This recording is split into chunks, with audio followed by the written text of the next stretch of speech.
This was my proudest call I've ever made. The Nexus, of course, knew about this trade.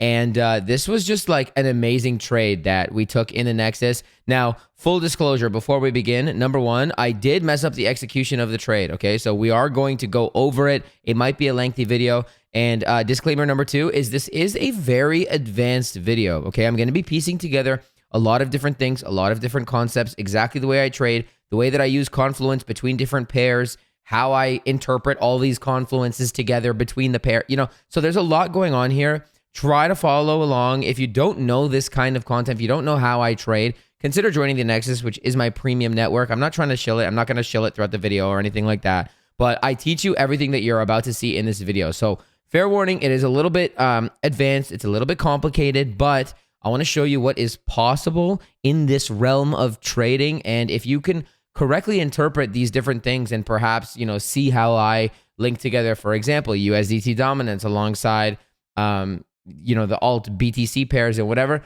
My goal here is for you to be able to gain value from what you may or hopefully might learn in this video. So the trade that we had is actually on Ethereum. Oh, where did my face go? There we go. Okay. So the trade that we had was on Ethereum, and it was a long position that I had taken on April 10th, 2025. Okay. In the Nexus, we longed right over here, and the Nexus knows. I don't need to make sure that I am staying, they know that I was very publicly saying that this was potentially Ethereum's low for a very, very long time. And I'm going to show you that the position that I had on, I believe we started entering, and we're going to go through the whole thing. We're going to go over the execution. We're going to go where I messed up. We're going to go over why I messed up. Hindsight is 2020, but we're going to go over the whole nines. Okay. And, by the end of it, my position, by the time I built my position, again, we're going to go over the whole thing, I was in at 1497 and I was targeting 1835. Okay. Now, before we get to all that, I knew that it could go much higher. As I mentioned, I was saying, guys, this could seriously be the low of Ethereum. And my goal was to try to hold it for as long as I could. And funny enough, quick side tangent. At the same time, Crypto Face was talking about how he wants like an crypto type trade where he just holds it. And I was so confident in this trade. I don't know why I didn't tell him. I was going to say, yo, this is your crypto kind of trade. But anyways, that was a little side note, side story. But I was targeting 1835 for this trade, okay? Had I held this trade, I would have netted approximately, give or take, I don't remember the exact number, but it was over $200,000. Okay, it was like $250,000, $300,000 or something like that. And that would have been my biggest trade ever. Now, again, I messed up the execution, which we're going to talk about. Not the execution, the trade management, which we're going to discuss later. So make sure you watch this video the whole way through so you can learn and figure out all the emotions and whatever. But here's what I will say. In my next video, which I'm probably going to record tomorrow, I'm going to talk you through the month of April because I've publicly said that I was not profitable in April. And it's because I've been trying to use these big positions like this. Like I said, I would have been up almost 300K, let's just say. I don't even know what I would have been up now if I held it. And I would have taken profit. I probably would have closed it, but nonetheless. Excuse me, I'm keeping that in. I'm not even editing that out.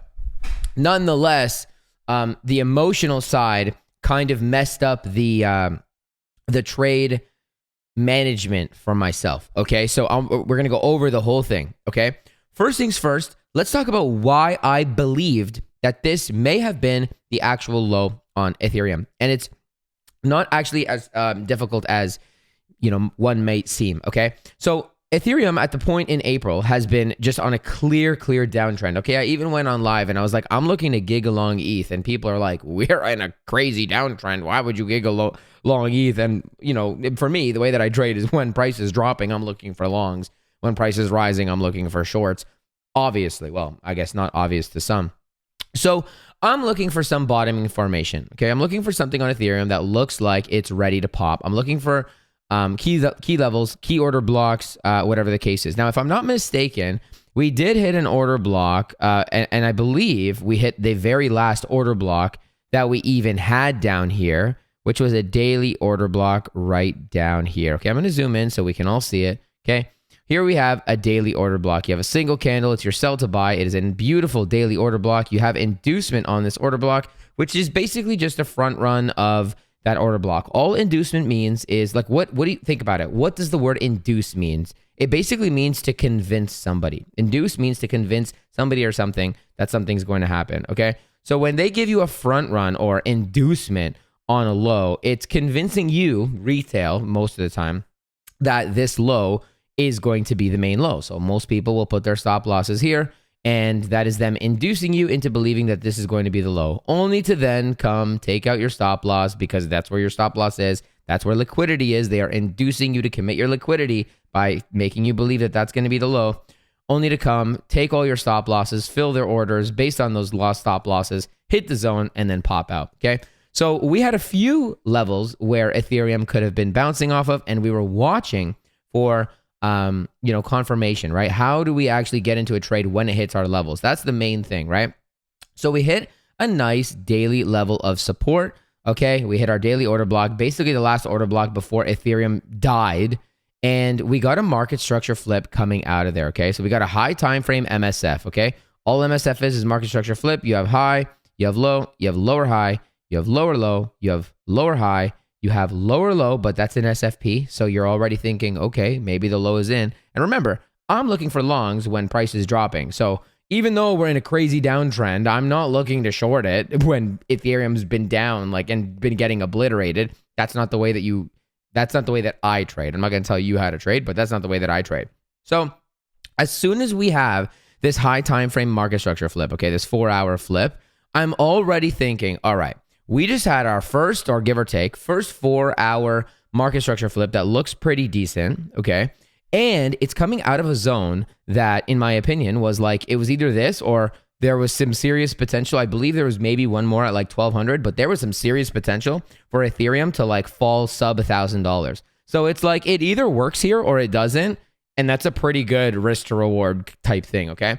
So after we get a break of structure to the upside, that automatically confirms to me, this is the way that I trade, your market structure flip confirms the order block, not the low, confirms the order block. Why does it confirm the order block and not the low? Because what could happen, and we're going to get to this perhaps later on, this is not a planned video, we'll see. But what could happen is whenever you're in a zone, right? You're looking to trade the range, essentially. This is just a range. It's just a high time frame range. That's all it is.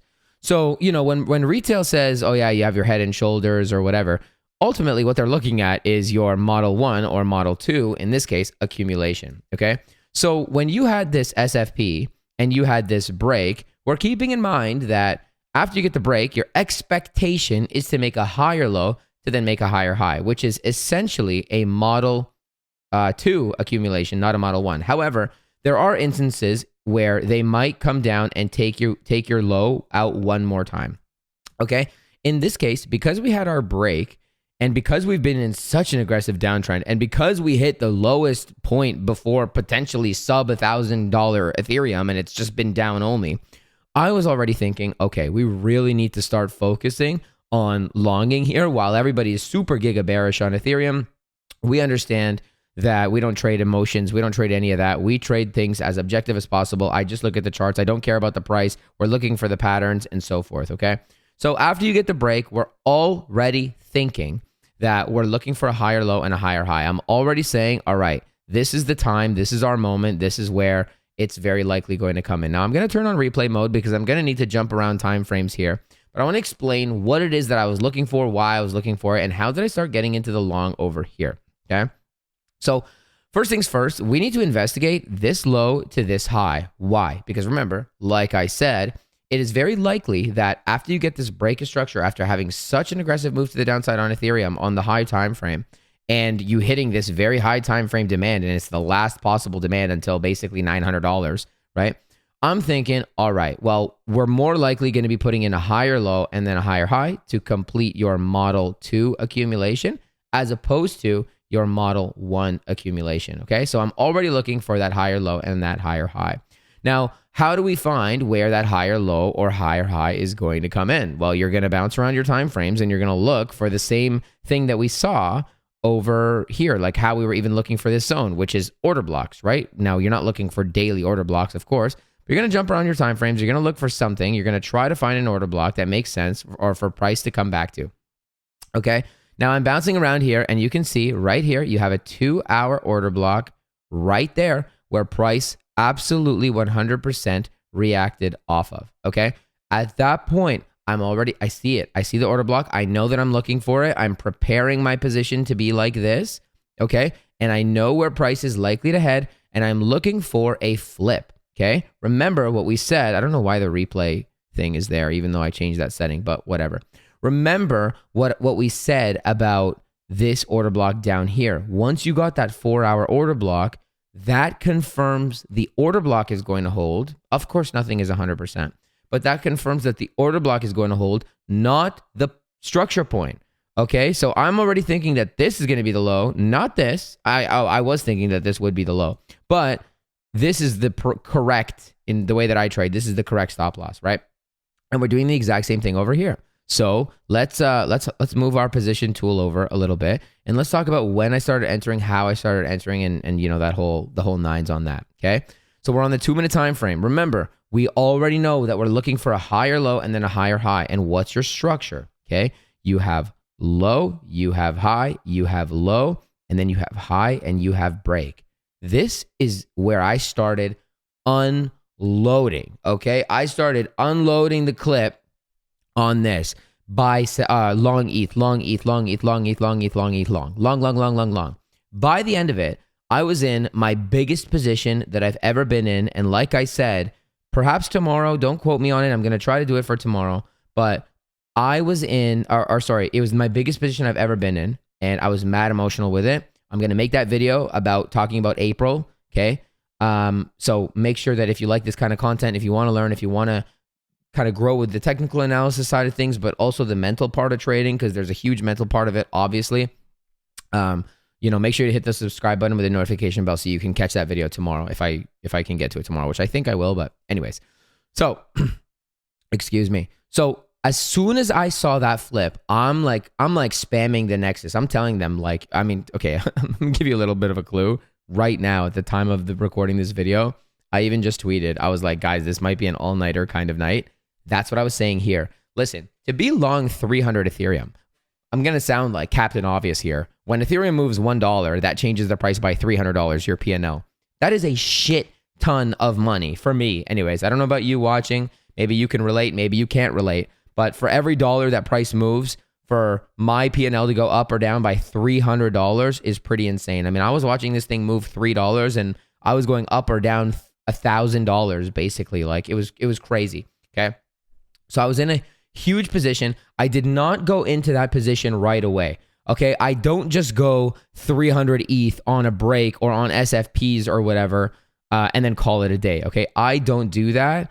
I kind of like laterally go in because you need to play offensively for sure, but you kind of need to be defensive a little bit as well because you don't know how much of a pullback this is going to give you. And, like I said, going in 300 Ethereum means that every dollar that moves, excuse me, sorry, I'm hiccuping. I had Diet Pepsi. If you like Diet Pepsi, hit the like button. Anyway, it's a lot of money. It's a lot of money. It's a lot of money, right? So you got to kind of still be a little bit cautious. So I'm scaling in. I'm not sniper entering it. I'm shotgun entering it. I'm going in 30. I think my first long was here 30 ETH and then here 30 ETH. And then on the break, I went in 40 ETH and then I was in 100 ETH. And I'm like, okay, I need to try to get this up. And I was even trying to get it up to 1,000 ETH. So I just started just scaling in whatever. And then I was in the position. Okay. Now, in the video that I make tomorrow, I'm going to talk about how, being a creator is actually very difficult. Like everything you do is in the public. Everything that I do, like the Nexus knows everything I do. They know every step I make, whatever. And this year I've started to really size up quite a lot harder, I guess. And again, I'm going to cover that in tomorrow's video. But when everybody knows your move, there's added pressure and it just makes things a little bit difficult. Trading is already difficult, right? Trading's already hard, but to do it in the public eye, I think, and I'm not trying to toot my own horn, but I think that a lot of people don't actually give the streamers or the actual real traders, because a lot of streamers don't trade, a lot of YouTubers don't trade. But people don't give us enough credit, because it's actually very difficult to do, like to say, guys, I'm going in here, guys, I'm getting out here, whatever. Okay. Anyway, so we're in the trade. And the Nexus knows everything I'm doing. And the reason I brought that up, by the way, is because they're like, holy smokes, Geo's up 200 or Geo's up 30K right now, whatever, blah, blah, blah. Okay. And I want to go over where things kind of went sour. Okay. Where did things go sour? And I want to go over how we could have learned from my mistake. When you have this potential higher low to then make the higher high, okay, the way that I trade, as you could see, my stop loss, I should have actually slowed down and showed you my stop loss. My apologies. Let's go back and let's take a look at it. This stop loss here was, by the end of it, my position was 1497, okay, or 1494 or something like that. My stop loss was only, how much of a percentage is that away? 1%. Okay, that's kind of a big percentage. But when I initially entered my position, like my first position was when I went in at like 79 or something. Okay, so my initial stop loss was 0.5%, and I had a good idea. So yeah, my stop loss was 1.5%. Fine, whatever. Right? Still, most people think that that's crazy. But what is my position? Like, what is my risk to reward? Okay, in this case, by the end of it, it was 12.69. Okay, that's not a joke risk to reward. That's a very good risk to reward trade. Okay, and everyone would take that any day of the week, right? And so the way that I trade, because we have these very high risk rewards, and because I'm able to identify, what I consider, this is, by the way, a Nexus trade, you have to take profit, right? When you're doing Nexus trades, you have to account for volatility. You have to account for potential pullbacks and whatever, and round trips, right? We're in round trip city. You need to be able to account for that. You can't just long on a 1 or 2 minute market structure flip and then hold it for the rest of the bull run, even though I was very openly saying that, hey, guys, this is probably going to be the low. Like I was very confident. I was going to tell Crypto Face that this is the long. Anyway, and again, they can attest to that. So it doesn't always work that way. Okay. It doesn't always work out that way. Many times I have trades like this and I think it's going to do well, and then it does this, and then, it comes back. So in this case, it happened to work out. But the mistake that I made in this trade was that I did not take profit where I needed to take profit. Okay. And I let the greed get to me. Now, again, I'm going to cover this in tomorrow's video, but there's a point in which, and I'm sure you can relate. Let me know if you can relate to this in the comments down below. It also lets me know that you're still here. So I know you're interested in this kind of video. Let me know if you can relate to this. The trades that you take profit on run forever, and then the ones that you don't come back, and then you round trip it, right? So that's no different for me, at least, perhaps other streamers as well. We're not perfect traders, but so I kind of was like trying to train my brain that I'm holding this one. I'm holding this one. Shouts out to Jabs, one of my moderators, a good friend. He's like, dude, hold it, guy. Like, hold it, whatever. He's like good at that. And I'm a scalper. Like, I'm like, oh man, I just put on big size. I don't want to round trip. Right now I'm up 2.2K on an ADA. Like, I don't want to round trip it type shit, So I'm like, I'm going to hold it. I'm going to hold it. I don't care. This is the one. I'm going to hold it. And I was honestly thinking like, I'm going to hold it the entire bull run. Honest to God, I was thinking that. So I didn't take profit where I needed to take profit. Okay. This right here, and this is a non-negotiable take profit, okay? There's something in the Nexus that I always advocate, which is an abbreviation that I created, which is called NNTP, which is non-negotiable take profit. And essentially what a Nexus trade is when structures, high time frame structure is pointing in a direction, and then your low time frame structure comes into that like a high probability zone and flip structure bullishly, you can now target that new high, okay? But you have to take profit on that high, because what could happen is you could SFP that high and then reject, or whatever the case is, blah, blah, blah. Okay, so here's where I messed up the trade. ETH came to the high, and I knew that I had to take profit there. However, I knew that it was very probable that we were going to come to 1837, and I wanted the big number. Okay, I also wanted the big number for YouTube, because there's no secret that YouTube clickbait numbers are good for YouTube. And I'm like, you know what? I want to start making things more public. I used to not ever show my P&Ls, and then here I was showing my P&Ls like this year. And they're big numbers, and I'm working, I'm trying to, anyway. So I didn't take profit where I had to take profit. Okay. I had to take profit. And the problem with not taking profit where you have to take profit is if and when you come back, and especially ETH looks like shit, which it was in terms of liquidity, okay, things can come back. So here's where I messed up, and then we're going to move to the other tickers because I want to explain how I came to this conclusion and how I essentially got shaken out of my position. So at this point, I was up $32,000 or $33,000, give or take, okay? That is more money than I've ever seen in my life, especially in one trade. That's a lot of money. I think that most people, whether you are, on the very wealthy end of the spectrum or the not so wealthy end of the spectrum, no disrespect intended either way, $30,000, I don't think anybody would not take if they had the possibility to take that. Okay, that's a good amount of money.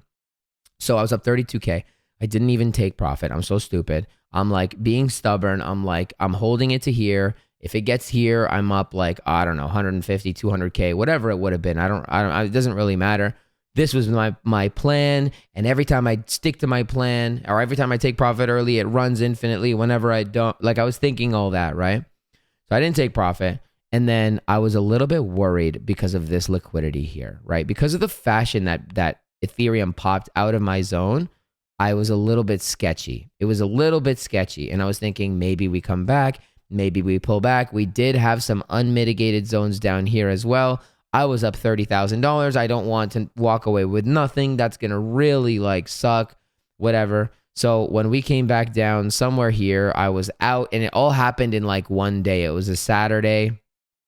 Where was it? This Saturday right here. I think it was this Saturday. We came down 6%. And then where I was initially up, or maybe the next Saturday, I don't exactly remember. It doesn't matter. But where I was initially up, give or take $30,000, I ended up taking home maybe $11,000. So round tripping 22K was not the sexiest feeling in the world. I'll tell you that. Okay. So, there's a balance between patience and greed and all those things. But just because of the way that it looked, the nature, guys, you got to understand, I'm very hyper focused on liquidity all the time. Okay. When I see this, I'm like, damn, they could come for that so easily. And they did, they definitely did, right? They usually they do come for it. Okay. Now at the same time that this happened, okay, I want to be very clear. This is where adding in different things can help you out. Okay.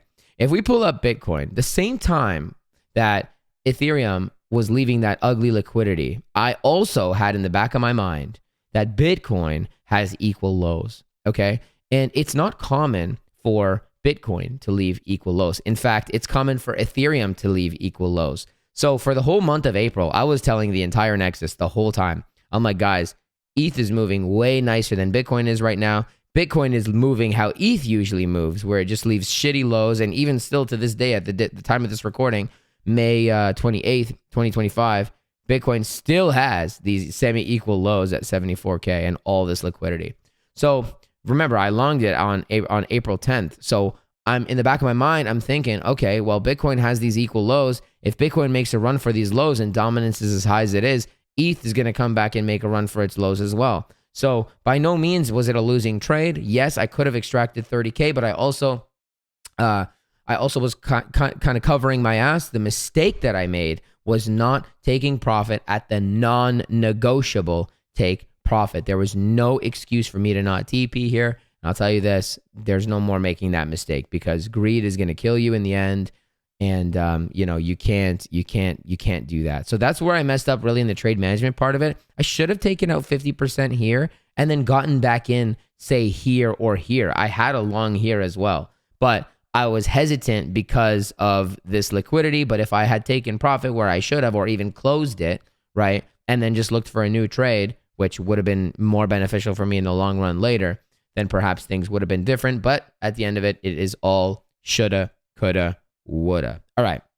So that was ETH USDT. That's how I entered my position. That's how I knew that we were going to go higher, or not new. Nothing's ever 100%. Like I said, sometimes I think that this is going to happen and it doesn't work out. So don't think that this happens all the time. I wouldn't say it's an anomaly because I also made a very similar call on Cardano recently, but I wouldn't say that it's it's not like an every week thing where we get this super giga, guys, I'm staying up all night to try to get into a 1,000 ETH long position type thing. It's not like that. Okay. So That's ETH BTC and BTC, or sorry, that's ETH USDT and BTC USDT, and the correlation between the two. By the way, we had an SMT on the low, so I was pretty confident in that as well. SMT is just where you have a divergence between two correlating pairs. So Bitcoin made a higher low, which I was still worried about because of the liquidity, but ETH made a lower low. That is a high time frame. What's the word? SMT between the two. So that's something that I also had kind of in my TA as well. Anyway, so those are the USDT pairs. Now I want to talk about the BTC pair, okay, the ETH BTC pair, and how this contributed to me kind of messing up the trade management portion of it, okay? ETH BTC is another pair that I've been watching very closely. We've been watching it in the Nexus very, very closely, okay? We've been watching it. Why? Because like I said, I know that when it's time for ETH to pop off, it's going to do something like it's done, in the past couple weeks now. And I know that after a very big move to the downside, and ETH, like if you just zoom out on ETH BTC, right? So ETH USDT has been getting hammered. I'm just going to start calling ETH USDT just ETH, okay? So ETH has been getting hammered, and then ETH BTC has been getting obliterated. But when it comes to this obliteration, what do we have here? This is all liquidity, guys. So what I know is that ETH has the potential, and I'm not saying it's going to because nothing's ever for sure. Things change all the time. Don't think I'm just saying this right now. But don't you dare think that ETH does not have the potential to come and squeeze all of this, and it can't do it very quickly. So while everybody is like, oh man, ETH sucks, fuck ETH, blah, blah, blah, blah, whatever, Vitaly this, Vitaly that, likes cats and whatever the hell else, I don't care about that. I'm looking at the technicals on the chart, and right now I see a shit ton of liquidity to the upside. Okay? So for that reason, around that time, we were watching ETH BTC very extensively, and would you look at where it bounced off of? Okay? Would you look at where it bounced off? It bounced off of a daily order block, no different than ETH USDT did, okay? Now, this pink line is where I longed. This was the second mistake I made in my execution. And it wasn't really a mistake, but we were potentially bottoming out on ETH BTC, okay? I understood the potential of it, and I knew that there was another order block down here, but I just didn't want, this was what I was afraid of, okay? If BTC went back down for those semi-equal lows, which, I mean, in my opinion, it's kind of BS that it didn't, but whatever. Then my idea was that, all right, well, ETH BTC is going to come for this low, because if you're going to be coming very close to this order block and then you're not going to hit it, the odds of you not hitting it are very slim. It's inducement, like we talked about earlier in the video. So I'm thinking if BTC does make a run for those lows, then ETH is going to bleed heavily against BTC. Right? Remember, we have all this liquidity, or we had all, I mean, I guess we still do. We have all this liquidity that we could have came for, right? Like these are ugly lows. These are ugly lows. Like all that is liquidity, no different than I just showed you the liquidity on ETH BTC.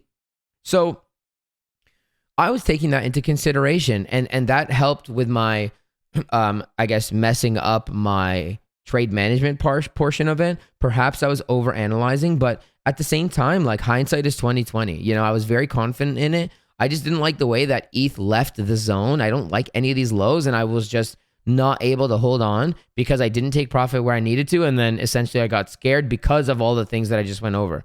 So ETH BTC was looking really good. Okay, it was looking really good to come down to these lows. We were watching this range. I was looking for Model 1 accumulations, no different, or Model 2 accumulations, M1, or M1A, M2A, abbreviations we created in the Nexus, right? We're looking for those those accumulation models, understanding that we could have came down here. Now, what ended up happening was that we did come down here, but that was when ETH was kind of like ranging. So it didn't actually impact, it wouldn't have hit my stop loss. It wouldn't have hit and I would have still to this day been in the long, okay? Nobody check how much I would be up right now because I don't want to cry, and definitely don't put it in the comments down below. So that was the second contributing factor to my trade overall, okay? And then what happened? No different than what happened on ETH USDT, but it just happened a couple weeks later. When in doubt, structure out. Something I always advocate for. What's your structure? You have, we're going to skip some stuff. We have low, we have high, we have low, we have high, we have low. We hit the high time frame demand, and then we flipped bullishly. So what's that telling you? That's telling you that this demand is very likely going to hold. We're going to do the exact same thing that we just showed you on ETH USDT, and we're going to look for zones for ETH BTC to bounce off of, okay? And then essentially these dots, we were looking for accumulations. We ended up getting what appeared to be a Model 1 accumulation. It absolutely had no legs. It could have came and took all that liquidity. It didn't decide to do that. It decided to take the low one more time and then pop up. And you see this line, my friends, at this point, I was like, guys, Ethereum, Ethereum, Ethereum, Ethereum, Ethereum. Like, we're about to pop the hell off right now. And, you know, lo and behold, is that the saying? Off and away we went. Okay, so this really shows you like how strong structure is. Structure is everything, guys, and you can interpret the market utilizing just the things that I teach you in the Nexus, which are structure, liquidity, order blocks, you know, all the smart money stuff. Then you can add on the other stuff like market cipher and divergences and whatever, but you know, you can really build a narrative using just like, I mean, using no indicators whatsoever. And again, this is all, anybody in the Nexus can attest to this. This is all, we go over this stuff every day. Okay. Like, this is not hindsight. I'm not saying this now. I didn't draw these boxes now. You know, some of these I got to go back and delete and reanalyze these things. But again, the Nexus can attest to this. Like, we were in here. I was awake all night telling these guys, I'm trying to get into 1,000 ETH long. You know what I'm saying? So anyways, that was ETH BTC. And then now we're going to finally tie it into to USDT dominance. Okay. If you don't know what USDT dominance is, USDT dominance is essentially a negative correlation to the entire market. Okay. I'm going to make a video on this, and truthfully, and I mean, I do mean to toot my own horn on this one. I'm the king of USDT dominance. Okay. So I'm going to make a video, elaborate video that will explain how I use it so that you can learn, hopefully, you know, just a little extra piece of like confluence to your TA. In my opinion, this is the best indicator. It's not leading, and it's the only thing you need. And for me, if I was going to only have available one ticker ever, it would simply just be USDT dominance. I'm not even joking. I can trade literally anything just watching USDT dominance. So, let's go over what we were seeing on USDT dominance, okay? USDT dominance was a little bit more complicated. It was a little bit harder to follow. It's a little bit harder to follow along and to interpret, and it's definitely a little bit more advanced than, you know, just because it wasn't simple structure. We had to utilize a flip zone. But there was a point here where on USDT dominance, I was saying, excuse me, sorry for hiccuping again. I was letting the Nexus know, guys, oh my goodness, excuse me. We have a lot of liquidity that we can come for, and we are finally seeing signs of weakness for the very first time in a long time on USDT dominance. So prior to that, you know, we were dumping since, you know, December or whenever the all-time high was on Bitcoin, and then the alts were getting hammered, and, you know, ETH was bleeding and blah, blah, blah, right? And this is where I correctly identified the first piece of weakness that we had, okay? We're not going to go too in-depth with it, but long story short, when in doubt, structure out. You have low, you have high, you have low, you have high, you have low, you have high. You didn't have any structure to work with. However, you did have an order block here. You're going to just have to take my word for it. You had an order block here, and we bounced above. This was the exact point on that day, April 10th. This is when I longed.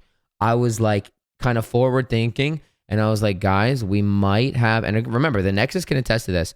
I was like, guys, we might have our very first sign of weakness in a long time. I identified correctly that this might turn into a flip zone. How did I know that? What is the flip zone? This is demand. You're expecting, at this point, you're expecting a higher low to then make a higher high. So why was I front running it? How did I know? Well, the first thing that I was looking was at all of this liquidity.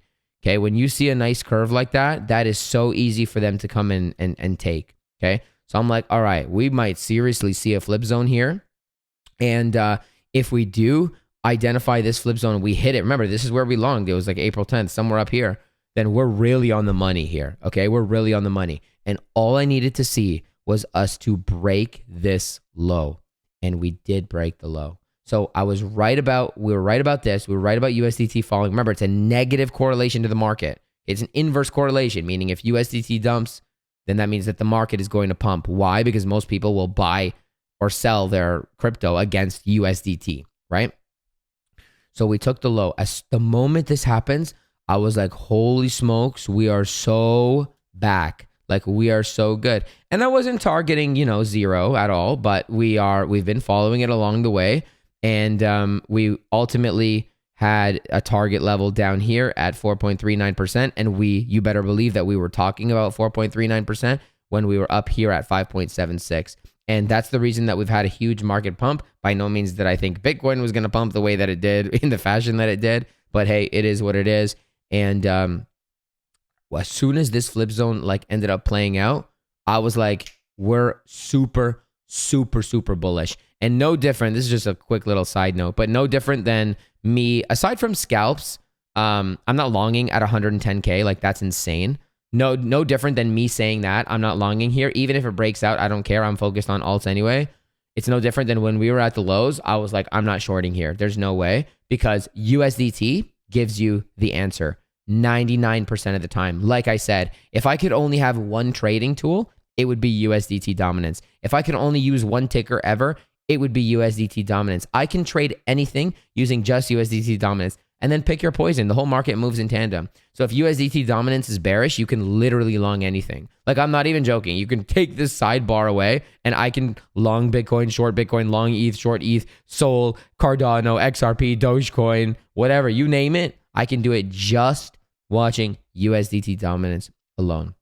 And so when I was able to identify this potential flip zone, and I know that USDT dominance is an inverse correlation to the market, and I know that Ethereum is putting this potential high time frame Model 1 or Model 2 accumulation after hitting the last demand zone that it had prior to like going to $900. I was like, all right, boys, we're going in 300 ETH. I want to be in 1,000 ETH. And unfortunately, my lack of patience and my lack of discipline in taking the profit where I was supposed to take the profit, NNTP, hashtag NNTP. Let me see some hashtag NNTPs in the comments so that I know that you're still here and I know that you enjoyed this video. That ruined my trade management portion of the actual trade. I would be up astronomical amounts of dollars right now, but you know what? I'm up in something better.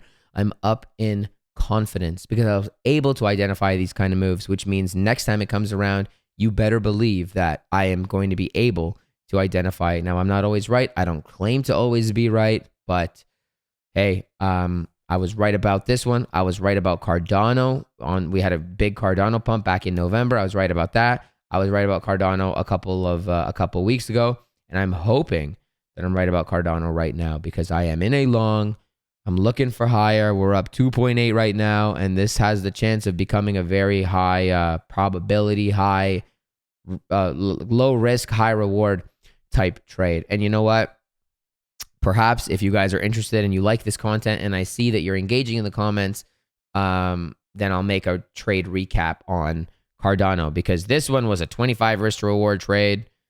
And I'm even still looking for higher. So if you like this kind of content, make sure to hit the like button and let me know so that I can keep doing it. This video is 38 minutes long. Like, these are not easy videos to make. But again, my goal here is to try to help as many people as possible. I know that this is advanced. Okay, I know it is. I know it's kind of complicated. It's not for everybody, and that's completely okay, right? My way of trading is not for everybody. If you just use divergences, then cool, just use divergences. If it works for you, it works for you. This is what I found is best for me. Yes, it is. It's complicated and it's tedious, but in the end, it pays very high risk reward, and you can really protect your capital. And really, as the Nexus's motto suggests, control your narrative. Guys, that's it for me. I will see you guys in the next video. If you made it to the end, thank you very much, and hopefully I'll be back on live soon. Yeah, that's it for me. Peace out.